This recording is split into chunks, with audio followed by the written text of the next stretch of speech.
সবারই জীবনে কিছু ছোট ছোট স্বপ্ন থাকে, আর এই স্বপ্নগুলা একদিন যখন বাস্তব হয়ে যায় তখন কিন্তু আনন্দের শেষ থাকে না বন্ধুরা। তাই সবাইকে বলবো তাই কিন্তু সকালবেলা ঘুম থেকে উঠে দেখি গাড়ি অলরেডি পাথর নিয়ে চলে আসছে। কয়েকদিন আগে আলোচনা করছিলাম, তাই পাথরগুলো আমি এখানে নামে নিলাম। কিন্তু মিস্ত্রিরা আগামীকাল থেকে আমাদের এখানে কাজ শুরু করবে। তাই সবাই একটু বেশি বেশি করে আমার এই আইডিটাকে একটু সাপোর্ট করবেন সবাই, যেন আমি আমার ছোট ছোট এই স্বপ্নগুলো আস্তে আস্তে যেন আমি পূরণ করতে পারি।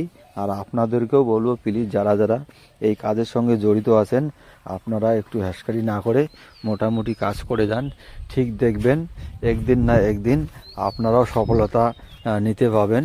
কেননা এখানে সময় দিলে সে সময়টা কোনো দিন মিস হবে না, হয়তো একটু আগার পাজ হবে। কেননা অনেক সময় একটু সময়ও লাগে, কিন্তু তারপরেও আপনারা যদি ধৈর্য ধরে কাজ করে যান ঠিক সফলতা আসবে।